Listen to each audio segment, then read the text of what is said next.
셋째 날입니다.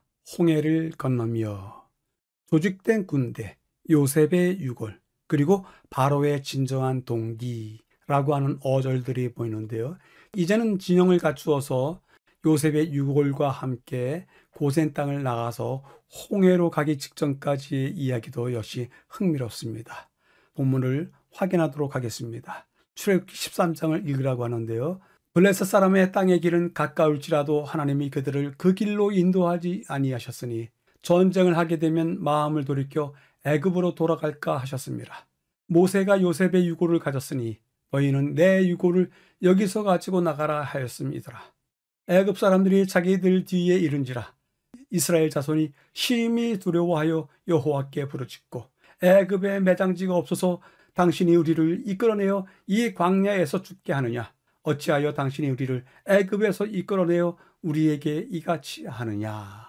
두 장면이 완전히 정반대의 분위기로 바뀌는 것을 보게 됩니다. 13장에서는 환호하면서 애굽을 떠나는 모습이 보이고요. 14장에 와서는 갑자기 불만 불평을 쏟아내는 이야기가 들립니다. 확인하도록 하겠습니다. 모세에게 주신 하나님의 지시에 따라서 이스라엘은 백성들을 잘 조직된 군대처럼 애굽을 떠났습니다. 이 군대처럼 애굽을 떠나는 모습에서 히브리어 차바, 마하네라고 하는 단어가 쓰여 있는데요.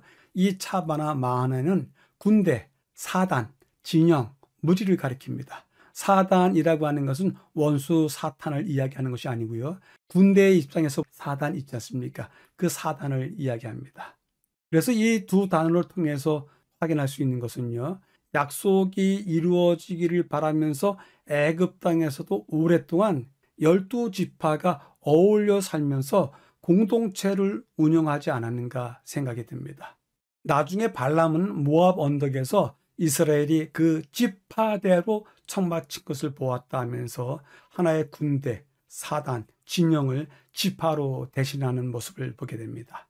가운데 부분이요. 모세는 요셉의 유골을 가지고 나왔다고 합니다. 이것은 본문에서 하나님의 약속에 대한 요셉의 믿음이 성취된 것을 보여주는 매우 중요한 사례입니다. 요셉은 비록 애굽의 화려함과 특권 속에서 살았지만 약속의 땅을 결코 잊지 않았습니다. 그는 자신의 뼈를 가나안 땅으로 가져가 달라고 요청했습니다.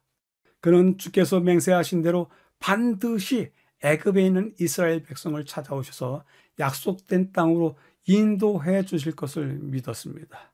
애굽 땅의 최상부의 요직을 맡은 요셉이었지만 그가 진정 바랬던 세상은 하나님께서 주신 허락의 땅이 아니었겠는가 다시 한번 생각해 보게 됩니다. 이스라엘 백성들은 가나안에 도착해서 요셉의 뼈를 세겜에 장사해 주었습니다. 구름기둥과 불기둥은 당신의 백성들 가운데 있는 하나님의 임재의 가시적인 표정이었습니다.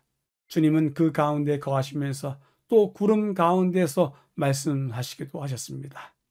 그러한 가운데 고센 땅을 하루씩 떠나가는 것입니다.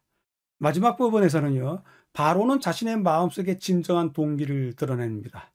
그가 하나님께 복을 간구한 것은 촌극에 불과했고 스스로 자신의 마음을 속인 것에 불과했습니다.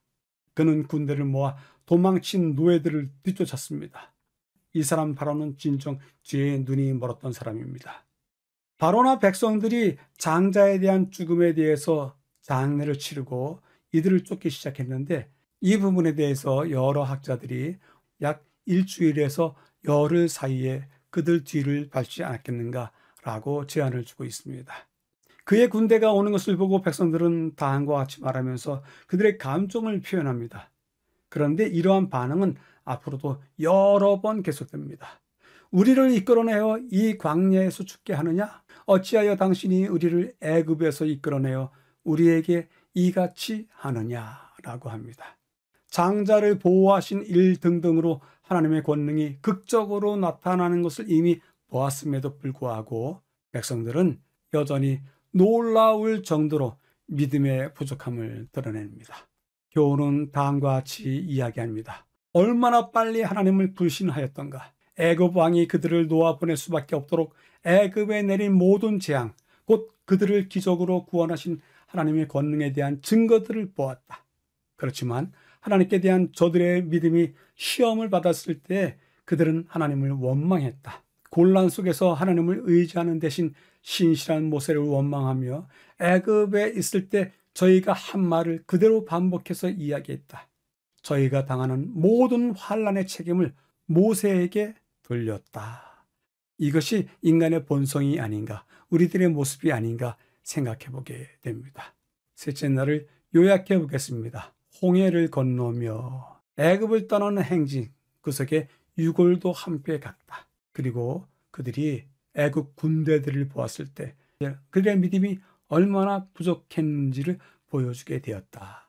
출애굽 때의 진영, 군대처럼 무리를 갖추어 행진했는데 이것을 보면 그들이 애굽에서 살았을 때도 12지파 공동체가 모이고 엮여서 살지 않았는가 생각을 해보게 됩니다.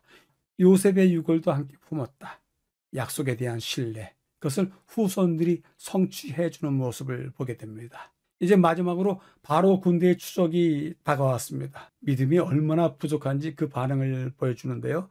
여전히 반복해서 그때 출애굽 때에서부터 지금 오늘 우리의 시간까지 하나님의 백성들은 여러 번 믿음 부족한 것에 대한 반응을 보이고 있지 않는가 생각해 보게 됩니다. 여쭈어봅니다. 기사와 표적 보았더라도 그것들이 우리의 믿음을 견고케 하는지요? 어떤 역할을 하게 되는지요? 과연 우리의 믿음은 어떤 것으로 견고해지는지요? 여러분들 스스로가 확인해 보시게 되길 기대해 봅니다. 보충해 보겠습니다. 출애굽하는 히브리 백성들이 요셉의 유골을 가져와서 세겜에 묻어두었다고 하는데요. 애굽의 총리를 지낸 요셉의 입장에서 고향 땅인 가나안이 왜 그립지 않았을까 생각해 보게 됩니다. 그 세겜 땅으로 가보도록 하겠습니다. 이곳이 세겜인데요. 위에 에발산이 있고 밑에 그리심산이 있습니다. 그리고 보이지 않지만 그 사이에 커다란 계곡이 있는데 상부 갈릴리 쪽으로 이어지는 상업대로입니다. 성경은 다음과 같이 이야기합니다. 아브라함이 그 땅을 지나 세겜 땅 모래 상수리 나무에 이르니 야곱이 받던 아람에서부터 평안히 가나안 땅 세겜 성읍에 이르러. 이 두 성경절에서 아브라함, 야곱이 세겜과 관련된 이야기가 나오고요. 특별히 37장에서는 요셉이 세겜과 어떻게 엮였는지도 나옵니다. 이스라엘이 요셉에게 이르되 내 형들이 세겜에서 양을 치지 아니하느냐? 가서 내 형들과 양떼가 잘 있는지를 보고 돌아와 내게 말하라. 그를 헤브론 골짜기에서 보내니 그가 세겜으로 가니라. 여호수아 24장. 이스라엘 자손이 애굽에서 가져온 요셉의 뼈를 세겜에 장사하였으니 세겜의 아버지 하몰의 자손들에게서 산바치라. 그것이 요셉 자손의 기업이 되었더라 라고 전하고 있습니다. 이렇게 성경이 세겜에 대한 여러 이야기를 했으니 요셉이 세겜이 그립지 않을 리가 없습니다. 그리심산 위에서 내려다본 세겜의 모습입니다. 이 세겜 중에서 두 곳을 확인하는데요. 오른쪽에 있는 것이 세겜에 있는 야곱의 운물터이고 왼쪽에 있는 것이 요셉의 무덤입니다. 두 장소로 가보도록 하겠습니다. 이것은 야곱의 운물터 위에다가 기념교회를 세운 곳인데요. 아직까지 깊은 운물 속에 물이 흐른다고 합니다. 그리고 이것은 요셉의 무덤입니다. 규모가 아주 작습니다. 묘지 하나에 사람들이 모여서 예배를 드릴 수 있는 조그만 장소 하나뿐이 없습니다. 그런데 이 요셉의 무덤이 팔레스타인 지역에 있습니다. 팔레스타인 지역에 있기 때문에 종종 테러를 당합니다. 지금 사진은 2015년에 있었던 방화 사건인데요. 2022년 그리고 2025년에도 이 요셉의 무덤에서 방화하는 테러 사건이 있었습니다.